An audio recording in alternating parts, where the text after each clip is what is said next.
Do you hear me? Yeah. Thank you for being here. It's a big pleasure to present some ideas that were developed in Bogotá, in Colombia. Human beings can be very cruel, that we have learned it, especially in Colombia. So we have tried to develop some kind of soft approach that is, from my point of view, complementary of the normal state management of that cruelty and other illegality manifestations. So let's go in. The main idea is citizens can help to regulate the behavior of other citizens, sometimes by shaming the citizens that perform badly, but most of the times making recognition and making visible good behavior.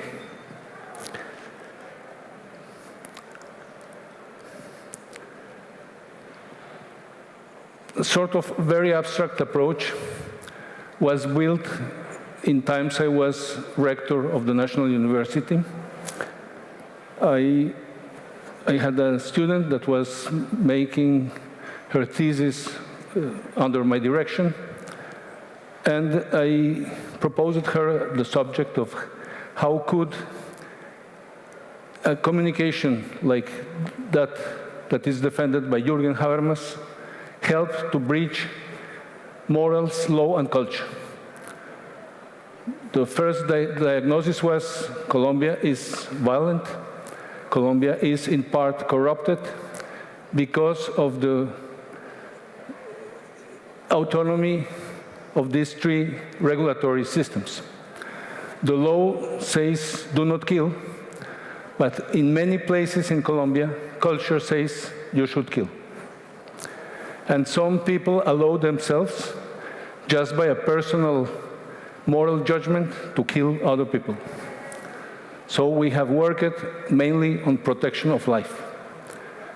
And my main result is reducing from 80 per 100,000 inhabitants, 80 homicides, helped to reduce it to what is now 16.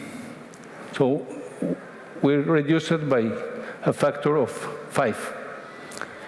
But still we are more violent than the world, and there is a lot of work to be done to protect life in Colombia. In Europe and Asia, it varies a little bit from one country to another, from one continent to another, but homicide rate is 1 or 2 per 100,000 inhabitants. So we Colombians, we continue to have 8 times that level of murder.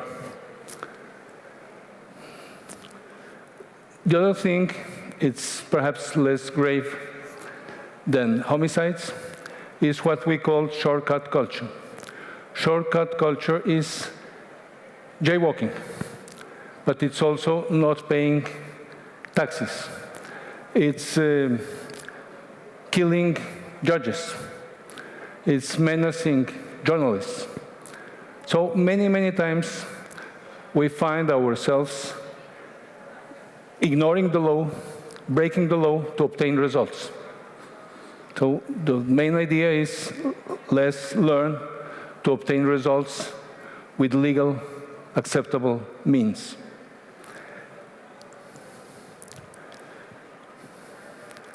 Well, this is not very important.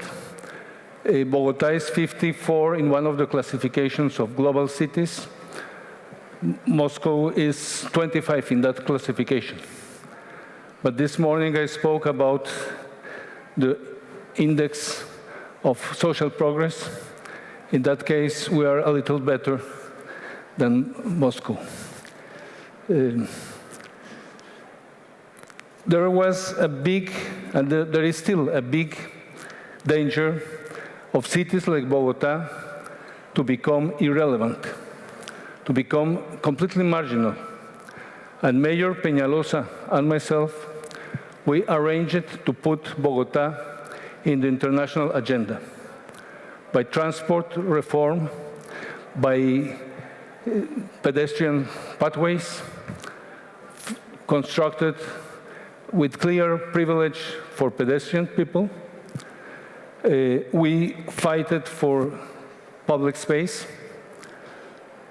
We promoted the attitude of accepting that general interest shall be put in first place in face of private interest in many cases. Obviously, these things have to be regulated by constitution and by laws. So when Spain made its program, Barcelona Ponte Guapa, Barcelona Get Pretty, for the Olympiad Games, well, that was a sort of good example. In the case of Bogotá, I loved and I love Bogotá, but in the 60s and 70s, and even in the 80s, I was thinking that Bogotá was ugly. You can love ugly people, you can love ugly cities. But we had sudden an idea. We all know ugly people that are very attractive because of their behavior. So if your infrastructure is not Решение, которое меняет нашу жизнь к лучшему. attractive 4-й Московский software. урбанистический форум. Москва. С 11 по 14 декабря. Time came several years later, we declared Bogotá flirtatious, Bogotá coqueta. I think it functioned. Many things functioned in a strange way. We decided there was a very corrupted traffic police. And I put a team of mimes to replace corrupted police. So in the corners of a small part of Bogotá, we had at the beginning only 20 mimes. Those mimes were directing transit and teaching people to wait, to do not put the car over the crosswalk. And when we were explaining this to the journalist, one of the journalists asked the first question: will the mimes put fines? They said, no, it's very difficult from legal point of view to allow the mimes to put fines. So when I said that no, the journalist said, it will not work. That illustrates a very clear tendency of people who think that prohibition, hard hand can be efficient to correct people.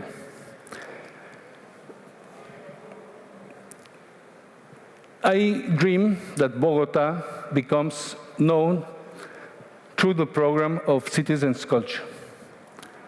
It's not done, it's not easy. But Porto Alegre, for example, has positioned it internationally as participative budget laboratory and clearly has an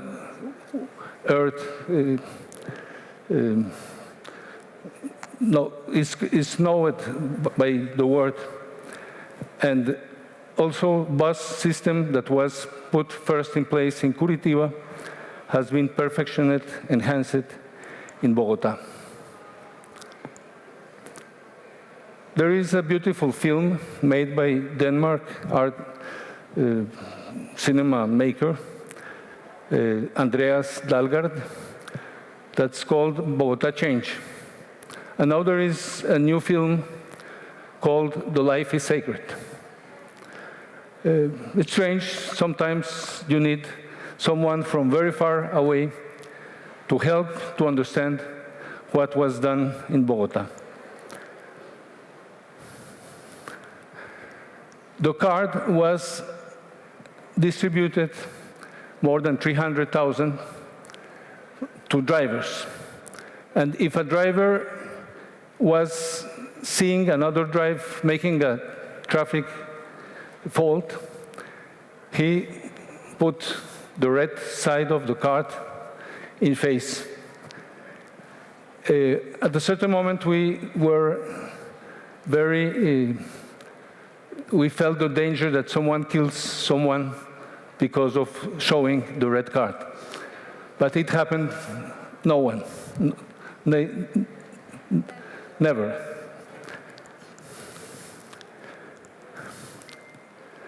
That's the main idea.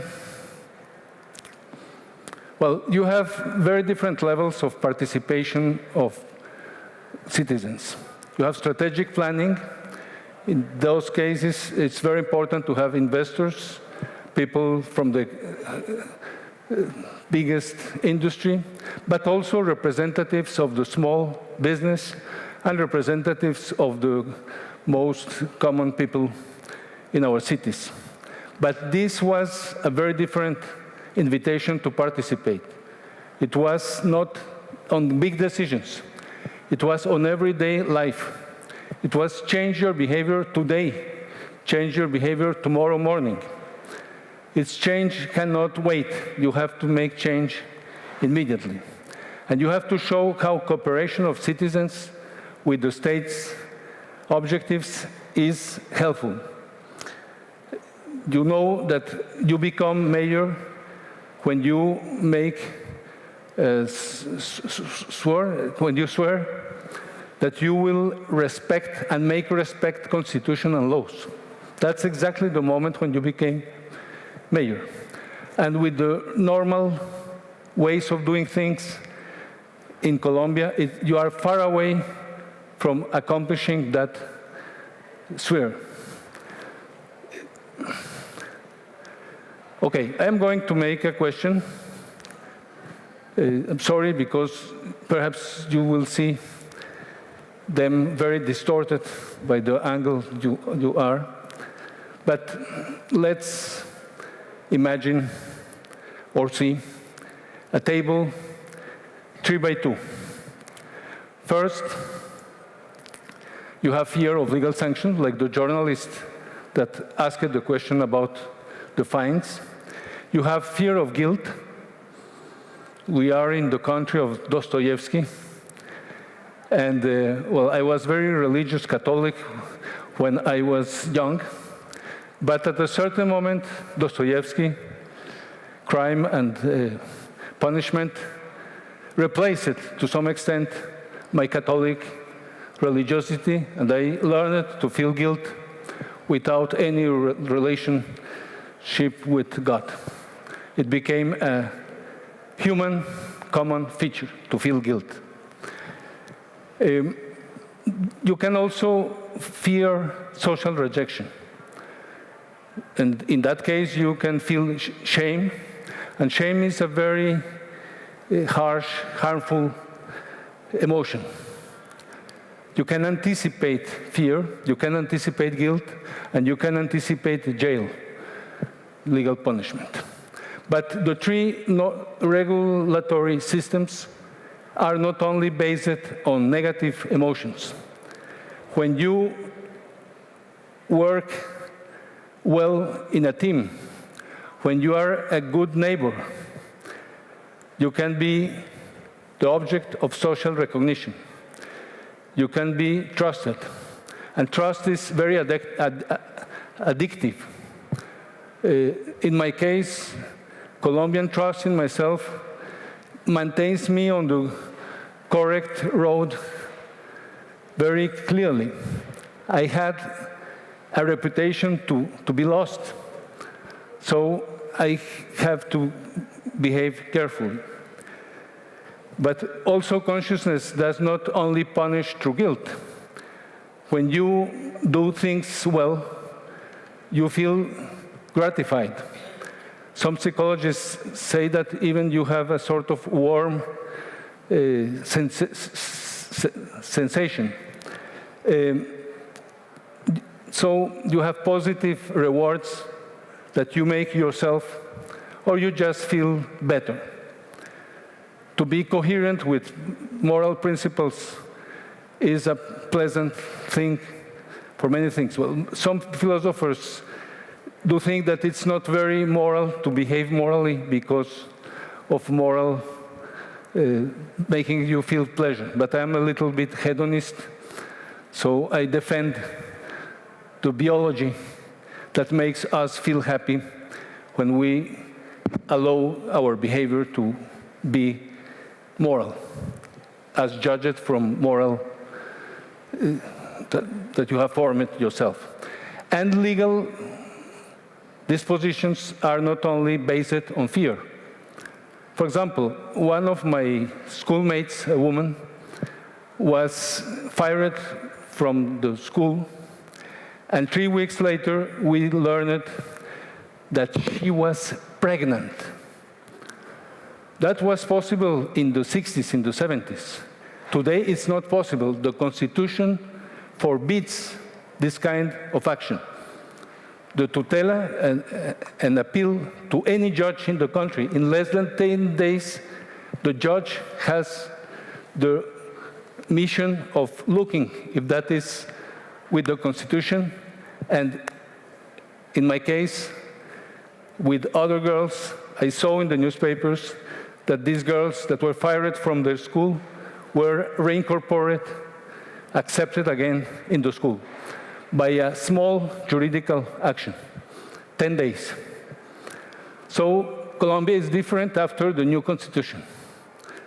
So you can obey the laws of the constitution not only based on fear, but also based on positive feelings.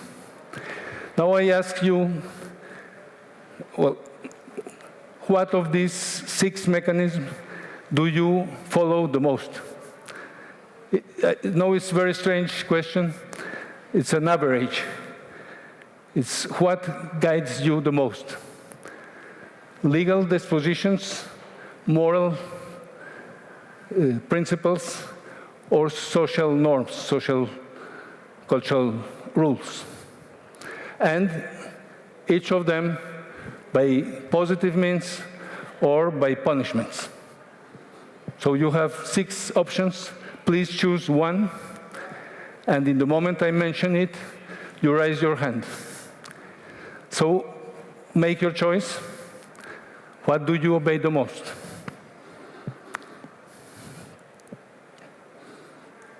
Have you made the choice? Who obeys the most between these 6 groups of mechanisms? Who obeys the most to law by positive reasons? 1, 2, 3, 4, 5. Good.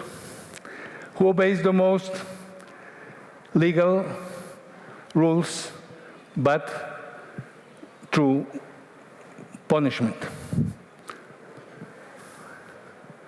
It's interesting you look at, if you were alone, you are not alone. There are 3 or 4, 5. Okay. Who obeys the most to his consciousness by positive rewards? Okay, I take a photograph.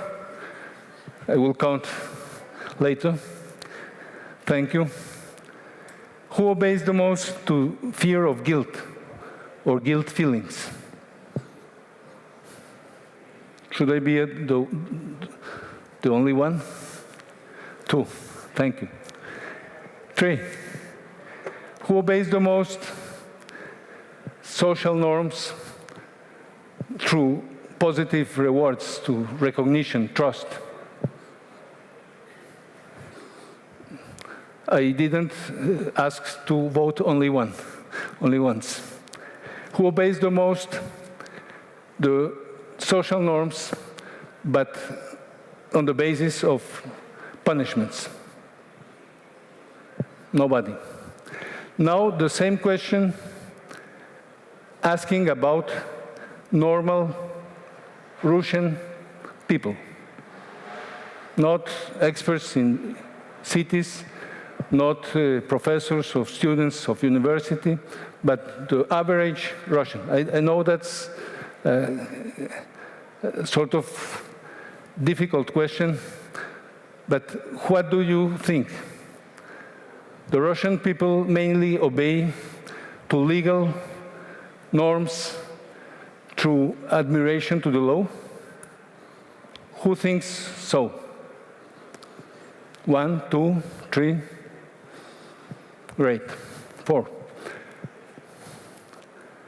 Who think that common people in Russia obey to legal dispositions and do so mainly based on punishment, on fear of punishment? I take the photo. Who think that that the average Russian obey the most to his consciousness by positive means, by positive rewards? 3. Who think that common Russian people obey the most guilt feelings or fear of guilt? Nobody. Who think that, 1. Who think that Russian people obey the most to social recognition? And who think, 1, 2, 3, 4, 5, who think that Russian people obey the most to social norms through fear of shame? Okay. So what we can analyze?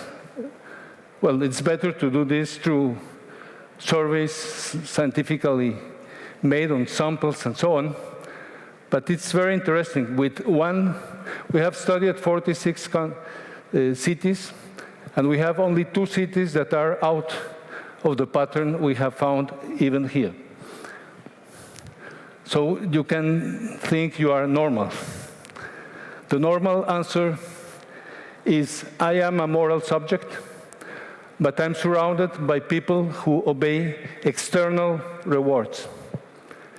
So I am governed by my consciousness, but other people are governed mainly by fear of legal sanctions.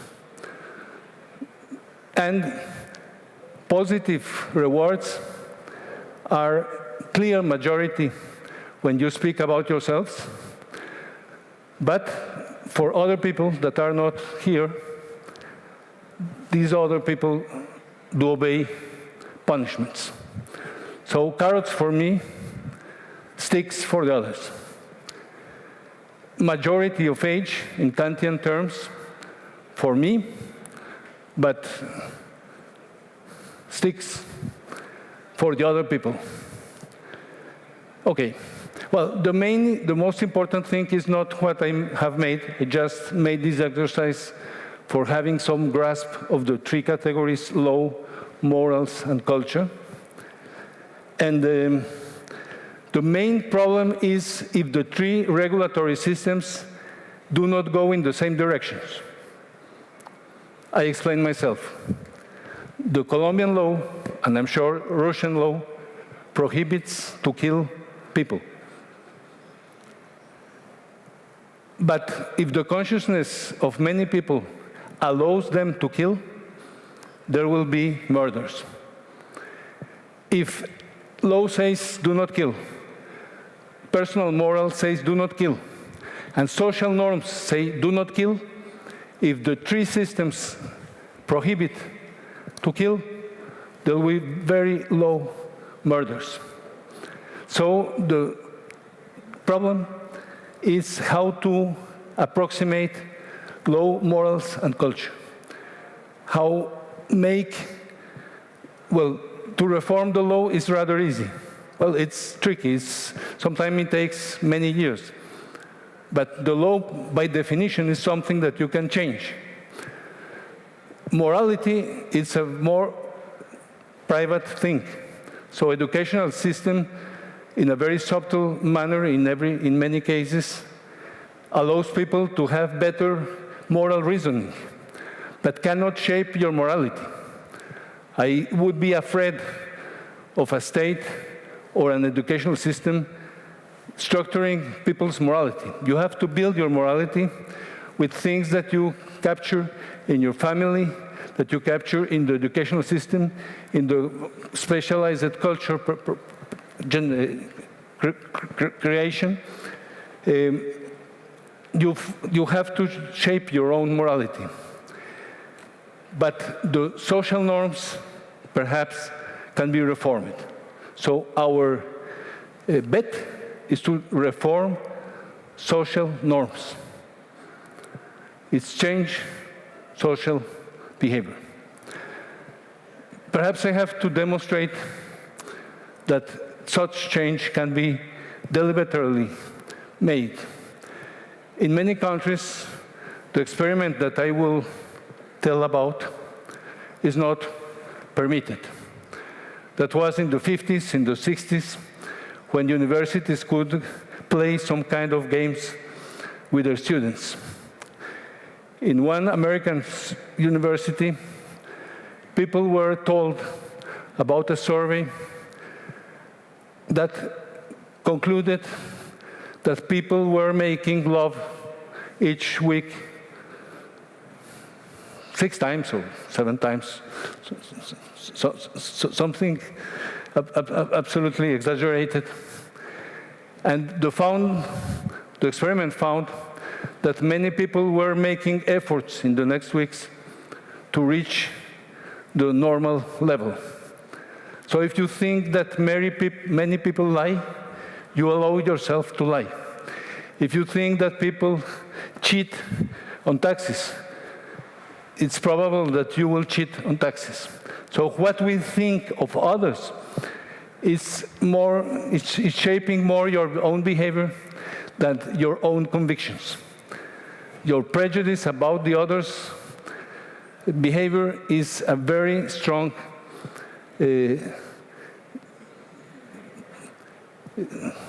prefiguration. The prognosis can be made on the basis of what people think about others' behavior, a lot more than when people speak about their own behavior.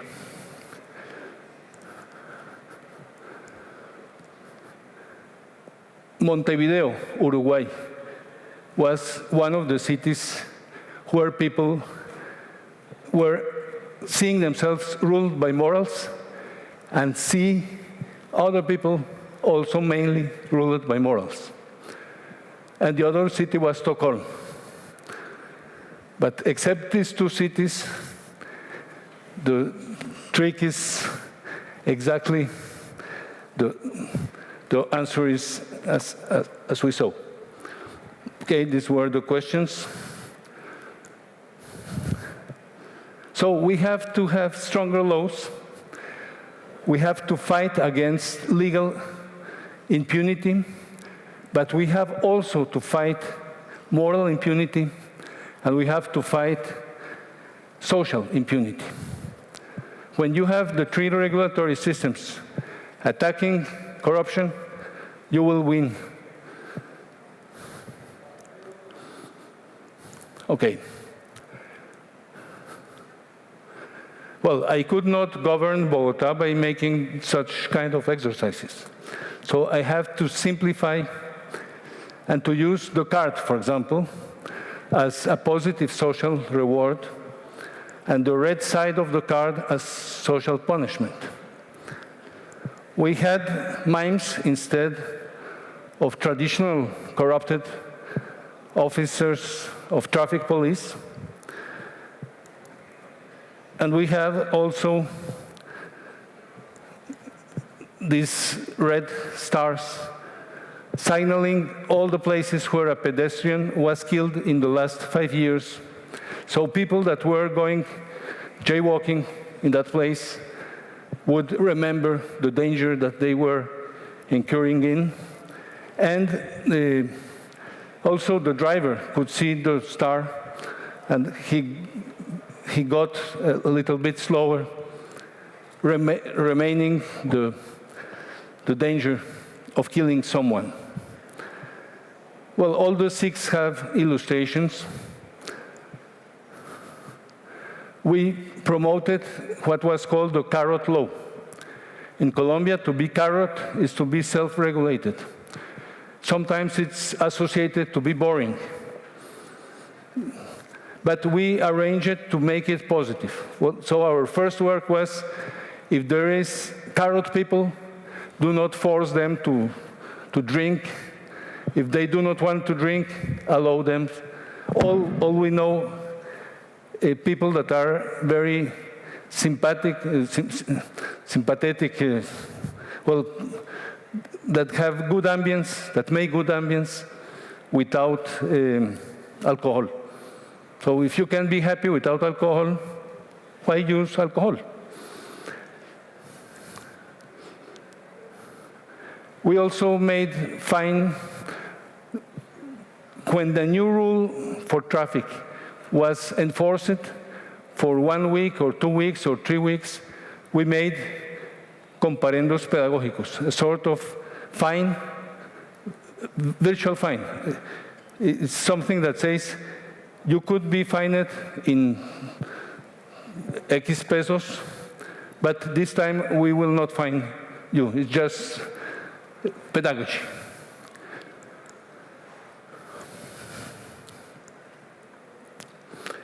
These are the definitions of cultura ciudadana. So at the beginning, we were very interested in the interaction between unknown people. When you know someone, for example, the family of a woman, of a girl, you are not aggressive with her. But in machistic culture, if you are in face of an unknown woman, you allow yourselves to be very aggressive in your language or in your behavior.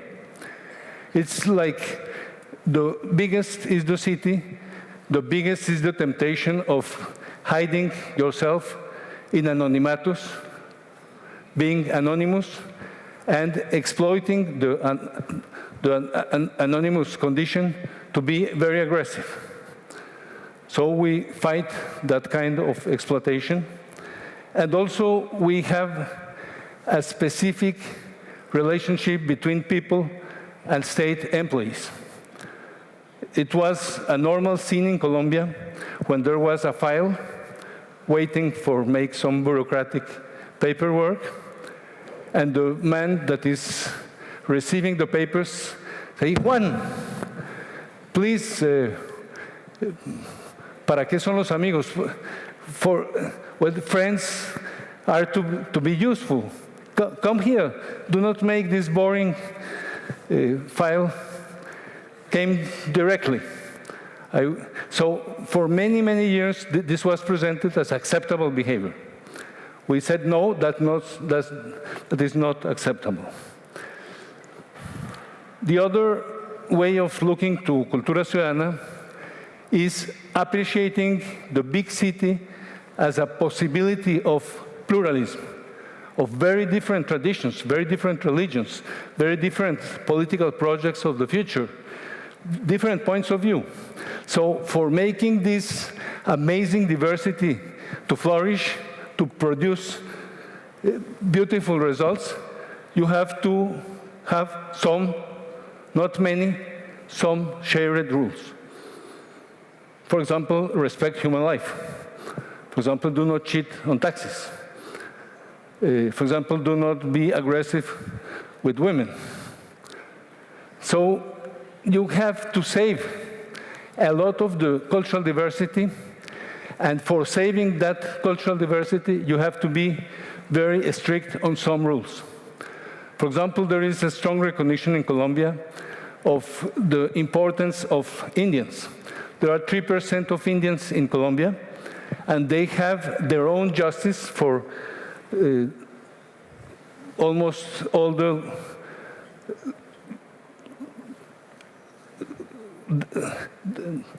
faults that are not homicides and so on. For homicides, they have to accept the national justice. But for smaller faults, they have their own justice.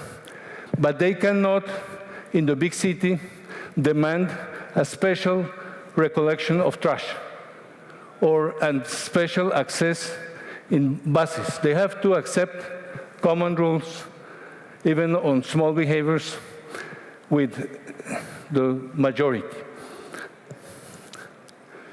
So, sorry, I had not put the text.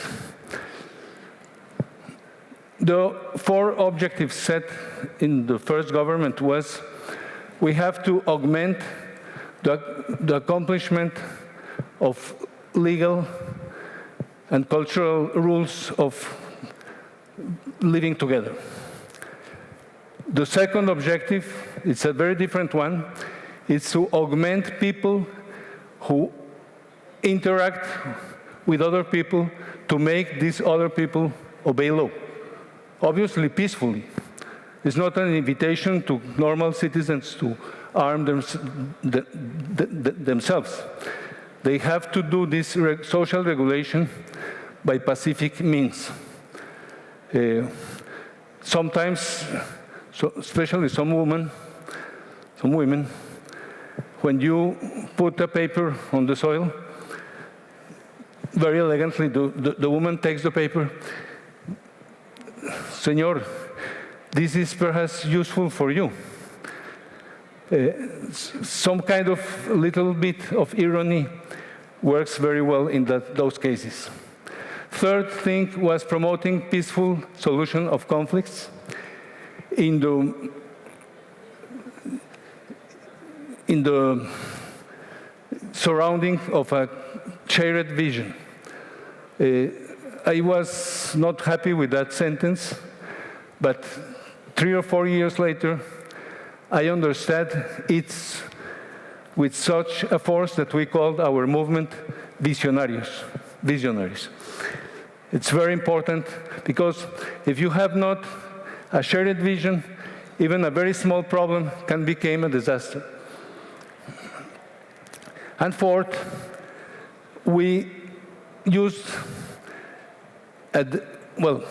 much of the violence is not based on difficulties of communication, but part of the violence comes from difficulties to communicate, to express yourself, or to understand the other. So we were using arts, culture, in the narrow sense of creation, recreation and sports as places where we built capability of communicate.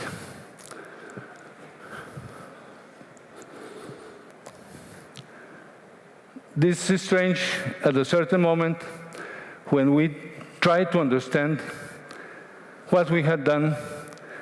We got in contact with Russian tradition, Viktor Shklovsky,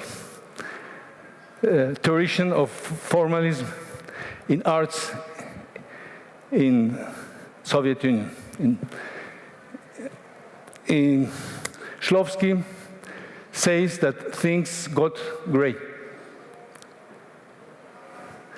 Marriage,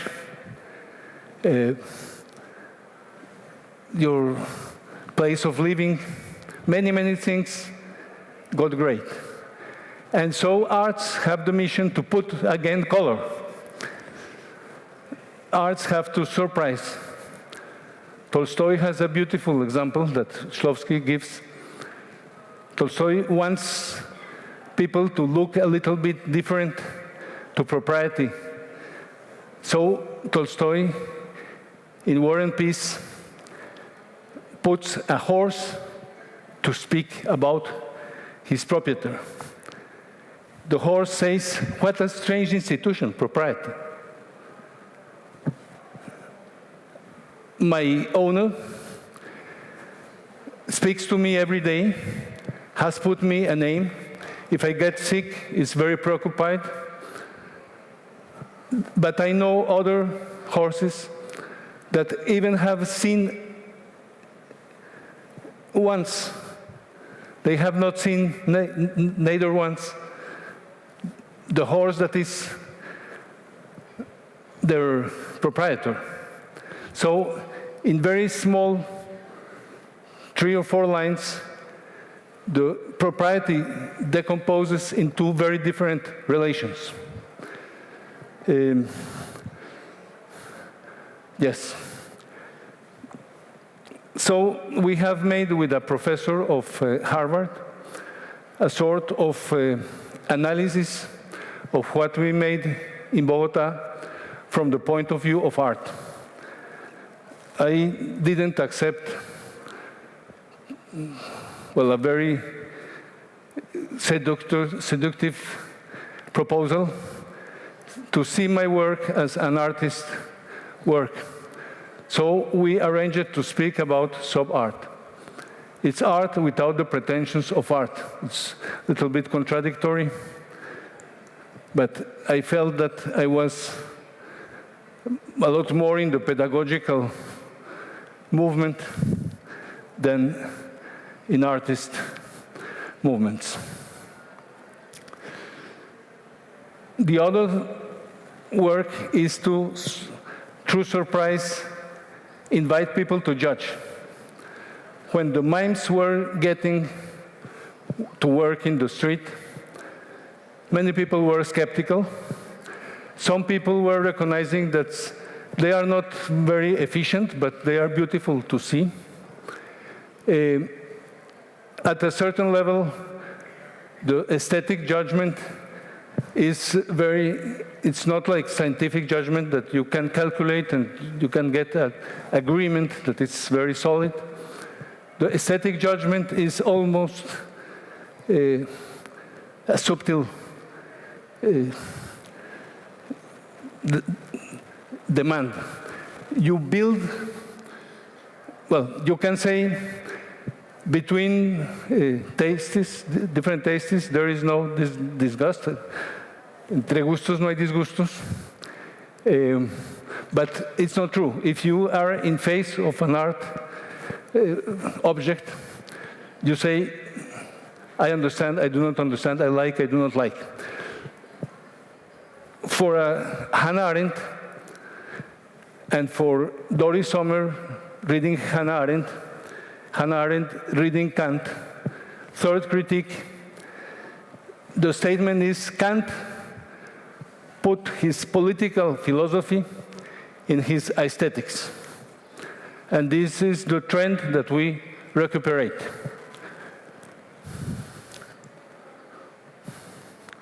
Oh, I get back.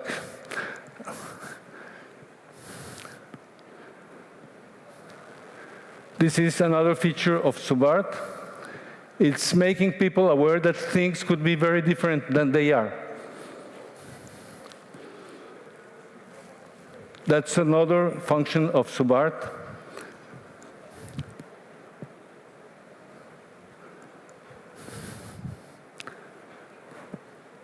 The book is the work of art in the world. It was presented in Duke University Press this year. So you can compare Shklovsky and Doris Sommer, and you will see that Shklovsky is very close, or Doris Sommer, better, is very close to Shklovsky.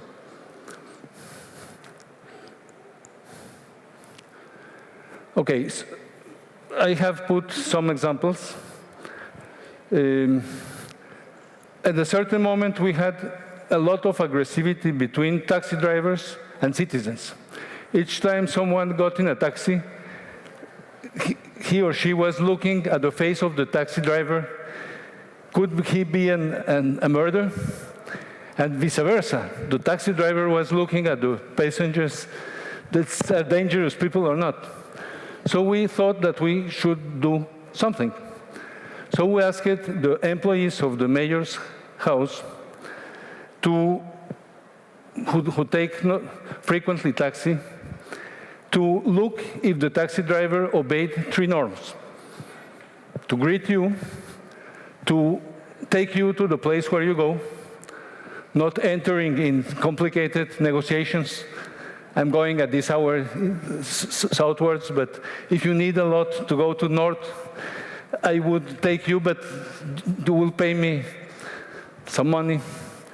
And third, if the taxi driver gives you all the change, you can tip him later, but at the first moment, he has to give you the change complete.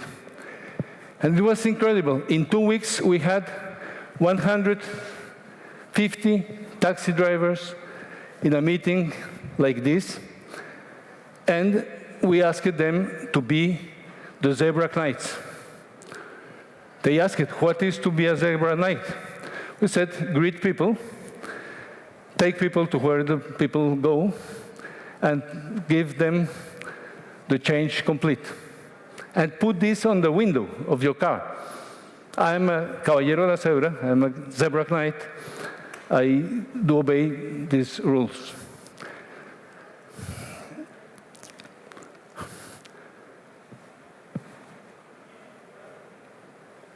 Two years later, there were 25,000 zebra knights.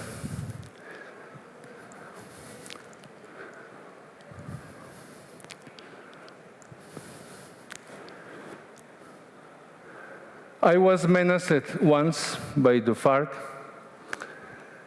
so I decided to put a bulletproof jacket.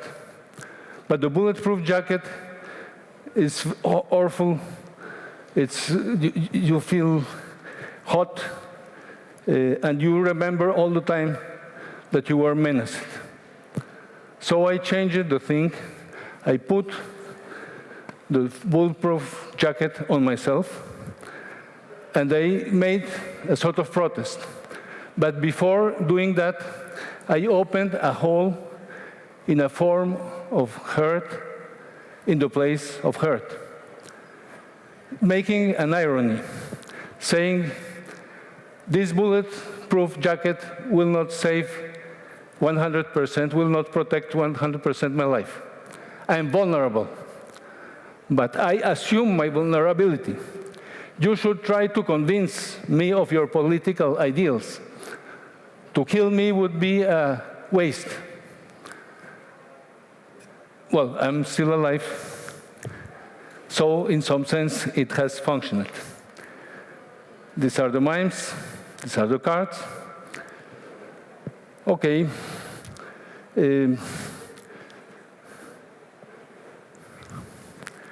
This is the reduction of deaths in car accidents. The alcohol restriction was a very powerful, but also mean. But the other mean was mimes, seatbelt, and zebra crossings. Oh, sorry. The traffic police change was also important. It was made on January, when people are in holidays, less cars in Bogota, so we could resist a strike of traffic police. And this is a sort of aesthetic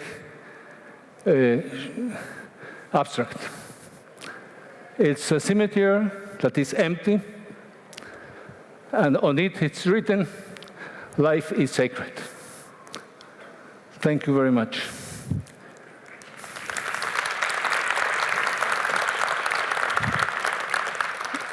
I don't know if we have some time for questions. I'm happy we have, so please. I finished it a little bit abruptly, but it's better for having some discussion. Buenas tardes, señor Mockus. Está aquí. Thank you for coming to Moscow Urban Forum. And last year we were welcoming here another city mayor of Bogota, Enrique Peñalosa. And he was talking also a lot about the policies and about the projects which was taken during the time when he was a city mayor. Today you were talking about the policies on, I don't know, even philosophy of city administration during the time when you are a city mayor. So in Russia, sometimes we have a problem when a new mayor comes or when a new city administration comes. It changes it changes totally the policies of the previous administration and tries to make something new, and very usual the projects which were started by the previous majors are stopped or, I don't know, not continuing anymore. So my question is, how do you in Bogota or in Colombia in general reach the results in the situation when the city administration has only 4, 6 or 8 years of government, and then comes a new mayor and maybe his thoughts or vision of the city is totally different, or maybe you have a, I don't know, long-term strategy of reaching results in a city government? That's a very important thing. Thank you. My team was accusing me of being Peñalosist more than Mocusist. I promoted a lot the expression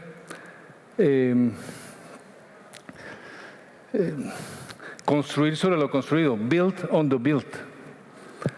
And I used the following question for promoting it. Do you know what is the worst nightmare for a macho, a machistic macho? To grow up another guy's children. So we think that there is an administrative, machistic way of looking things, and we have worked somehow to reduce it. In the presentation, there was a part about transport, also in public space. Peñalosa did very important things. Bogota has still no metro because of the opposition, both Peñalosa and myself. With the investment of 1 line of metro, we got 4 lines of Transmilenio, so it's a lot cheaper. It's not as elegant, as beautiful as the metro, but when you have not resources and you have a lot of demand on resources for education, perhaps you should invest less on transport means and more on education and on science and technology. Our period was 3 years. I was twice, so I have almost 6 years. In administration, Peñalosa was 3 years in the midterm between my 2 administrations. Peñalosa is also very proud, with reason, about his fighting private car growing. And I was so enthusiastic with the Day Without Cars that in 2003, in my last year as mayor, I organized a second Day Without Cars, like saying to society that it could be each year 1 more day without cars. There were very interesting discussions with private sector because they said that economy was affected. And I said, if people save money because of the day without car, it's good. In some sense, when we made the only women night, we were playing a sort of echo of the day without cars. At the beginning, we thought about the day without men, but that was too aggressive. It was a curfew for men, and that's not constitutional. So we make an invitation to men to stay at home, to try to do feminine activities. And all women, well, there were only 700,000 women got in the streets, got in the bars. There were, it's incredible, we organized also a men-only night, but that was horrible. Men, Colombian men do not accept to dance one man with the other. we are a little bit homophobic. Women in change dance between them very easily. So, well, so many things linked us together. Later, we were candidates of the Green Party, and we made campaign with Lucho Garzón, 3 candidates, going to every place, the 3 together. That was a very innovative way of doing politics. I remember Lucho taking our faces to 4 citizens saying, "For whom will you vote?" And the citizens, embarrassed, looking to our faces, like saying, "This will suffer less if I say that I'm voting for the other." That was a magic moment when we felt that the power to vote was put again in the hands of the voter. Not so much strategies that are from the same family of propaganda, more presence, more closeness from the candidates with the society. Yeah. So it's a long, long answer to a very short question. I will try to be shorter. Yeah?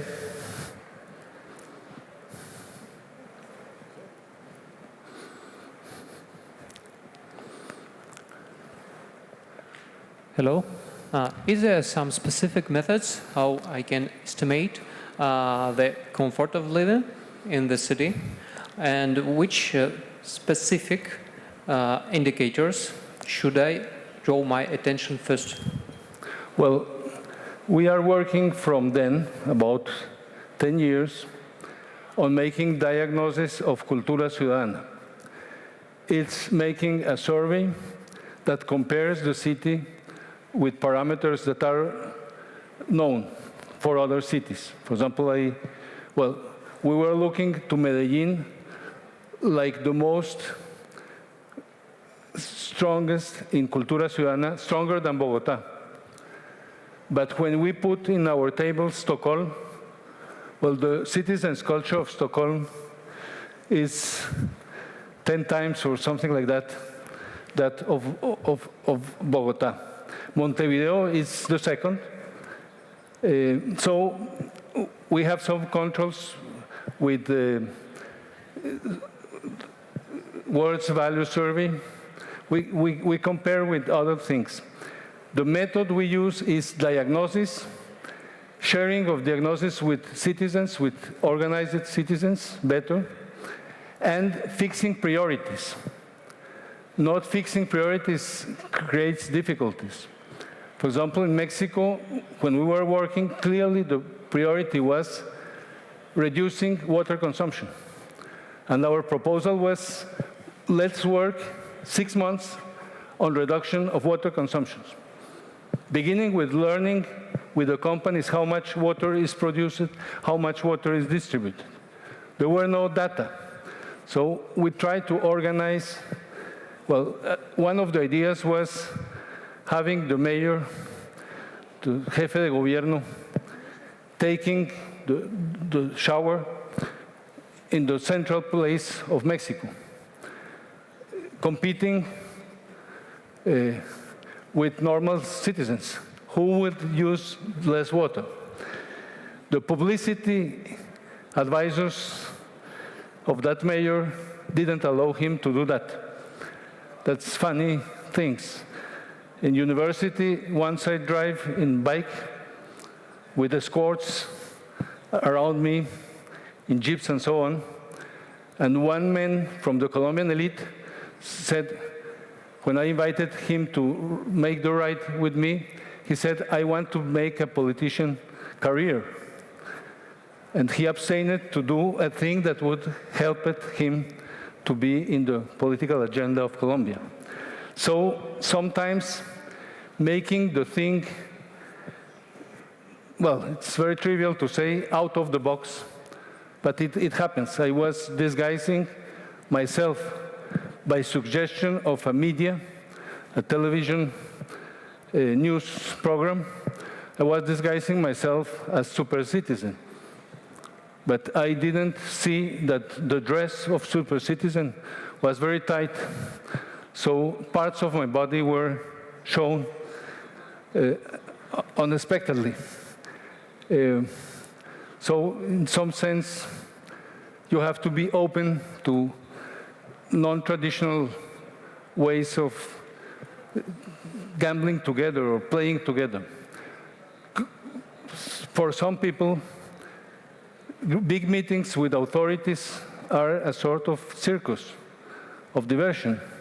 People do not expect all the times concrete results.